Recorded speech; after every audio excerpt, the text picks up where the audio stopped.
हम प्री दिए थे और जब ग्रुप डी का एग्ज़ाम हम दे रहे थे तो हमको ये लगा कि क्या कैपेबिलिटी है मेरा कि हम ग्रुप डी का एग्ज़ाम दे रहे हैं, पर उसको एग्ज़ाम दिए थे। और अभी भी याद है हमको, जनवरी 2019 का बात है, ठंडा का मौसम था, जब ग्रुप डी का रिजल्ट आया था और उसमें मेरा नाम नहीं था। मतलब कि अब सैलरी आता है, 70,000 सैलरी आता है तो ये अच्छा लगता है कि घर भेजते हैं, और कोई भी मानेगा नहीं इस बात को, पर ये सच है कि हम अपना ग्रेजुएशन BA हिस्ट्री ऑनर से किए हुए हैं।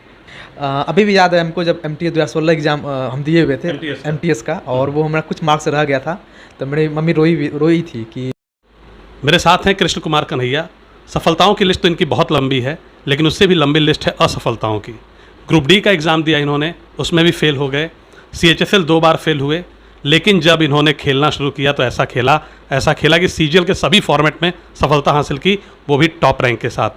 MTS का एग्ज़ाम क्लियर किया, CHSL क्लियर किया, CGL क्लियर किया, और अभी पोस्टेड हैं as an assistant section officer. और ये जो बैग देख रहे हैं आप पीछे, ये इनकी ट्रेनिंग का बैग है, जो अभी इनकी ट्रेनिंग चल रही है असिस्टेंट सेक्शन ऑफिसर की। ये ISTM, ये जो इनको नोट बुक्स वगैरह मतलब पेपर्स वगैरह रखने को मिला है वो है। और ये जो आप बॉटल देख रहे हैं, ये भी इनको इस ट्रेनिंग का ही हिस्सा है जो इनको मिला हुआ है, ट्रेनिंग में ही मिला है। ठीक, इनकी मतलब मैं बात करूं इनकी तो बहुत ही तगड़ी जर्नी है। हिंदी माध्यम के विद्यार्थी रहे हैं, ऐसे स्कूल से पढ़ा इन्होंने जहाँ की शुरुआत थी। यस सर, हम सब कुछ गाँव से ही किए थे। पिताजी क्या करते हैं?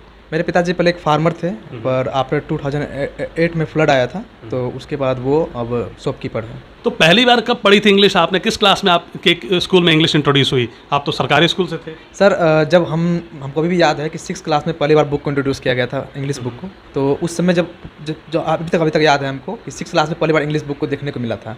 और नंबर कितना लाया CGL में, मेंस में, इंग्लिश में?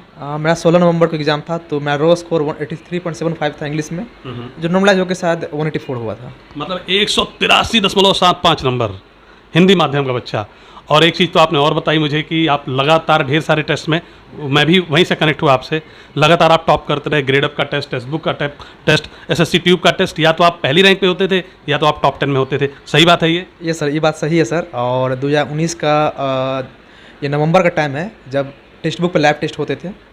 और अभी भी याद है हमको, जब पहली बार हम जीमेल पे टेक्स्ट बुक से एक मेल आया था कि आपका स्कोर कार्ड आता है 10 बजे रात में, तो हम जब खोले ना और देखते हैं रैंक 1 है, 186 मार्क है, तो हमको एक बिलीव नहीं हुआ, हम लोग किसका ईमेल हमको भेज दिया है। बाद में हमको तो उस दिन खुशी का ठिकाना नहीं था, तो वो पहली बार फेसबुक पे पोस्ट भी किए थे। वो पहला जर्नी था मेरा, स्टार्टिंग वही था। उसके बाद तो पीछे मुड़ के देखे नहीं सर कभी। फिर कौन कौन से टेस्ट आपने टॉप किया? उसके बाद सर हम ग्रेड अप का टेस्ट टॉप किए थे, लगातार 4 बार टॉप किए थे हम। और हमको 2 बार टी-शर्ट भेजा गया था। इवन 3rd बार टी-शर्ट भेजने से उन्होंने मना कर दिया था। उन्होंने बोला था कि 2 बार भेजने की पॉलिसी है, ऐसा कुछ हमको अभी याद है। और उसके बाद SSC ट्यूब के मॉक में टॉप 20 में आते थे। किसी बार अगर बिगड़ गया इंग्लिश या मैथ तो टॉप 30 के आसपास हम रहते थे। अभी भी वो PDF होंगे वहाँ पे जो रैंक में टॉप करते थे। उसके बाद ऑलिव बोर्ड हुआ, सुपर मॉक हुआ। सुपर मॉक का भी मॉक हम अच्छे से देते थे, और 190 टॉप 10 में वहाँ भी रहते थे हम। तो मतलब हमेशा टॉप 10 में मॉक्स में बने रहते थे। और इससे भी इंटरेस्टिंग बात सुनिए, आपका बैकग्राउंड क्या है, ग्रेजुएशन में क्या किया है आपने, जरा वो तो बताइए सबको। सर ये बहुत ही इंटरेस्टिंग बात आप पूछे हैं, और कोई भी मानेगा नहीं इस बात को, पर ये सच है कि हम अपना ग्रेजुएशन BA हिस्ट्री ऑनर से किए हुए हैं, नॉर्मल हिस्ट्री ऑनर्स से किए हुए हैं। तो BA हिस्ट्री ऑनर्स का लड़का यहाँ पे IIT से भी बच्चे अब आने लगे हैं, NIT का तो पूरा झुंड है, इंजीनियरिंग कॉलेजेस से बच्चे BSc DU और BHU, उनके बीच में एकदम टॉप करता रहा। मतलब कहाँ से कैसे तैयारी की थी आप? सर ये मोटिवेशन हमको अपने फैमिली से मिला था, क्योंकि अभी भी याद है हमको, जब MTS 2016 एग्ज़ाम हम दिए हुए थे MTS का, और वो हमारा कुछ मार्क्स रह गया था, तो मेरी मम्मी रोई थी कि काश हो जाता तो अच्छा होता। मेरी मम्मी चाहती थी, या फिर हम भी चाहते थे किसी भी जॉब में सेटल हो जाए, छोटा जॉब में सेटल हो जाए। पर उसमें ये लगा था, एहसास हुआ था कि चलो नहीं हुआ तो कोई बात नहीं, कुछ अच्छा ही होगा ज़िंदगी में। तो उसके बाद लगे रहे। और 2018 में एक ऐसा टीचर हमको मिले थे जो मेरा कॉन्फिडेंस को और मेरे अंदर की कैपेबिलिटी को बहुत ही निखार दिए थे। उन टीचर के बारे में भी बात करेंगे, लेकिन थोड़ी देर में।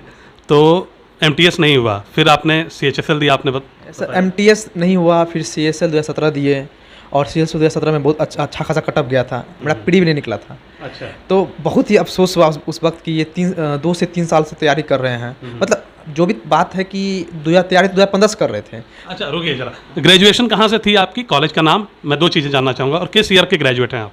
सर ग्रेजुएशन मेरा 2018 में हुआ है, और कॉलेज का नाम था, यूनिवर्सिटी का नाम था BNMU मधेपुरा। ठीक है, तो फिर हाँ, हिस्ट्री से फिर ये आप अभी बता रहे हैं कि आप एमटीएस का एग्ज़ाम क्लियर नहीं हुआ, सीएचएसएल भी फेल, और फिर एक टॉप कप करना मॉक्स शुरू कर दिया। इवन इसके बाद तो ग्रुप डी भी हम प्री दिए थे, और जब ग्रुप डी का एग्ज़ाम हम दे रहे थे तो हमको ये लगा कि क्या कैपेबिलिटी है मेरा कि हम ग्रुप डी का एग्ज़ाम दे रहे हैं, पर उसको एग्ज़ाम दिए थे।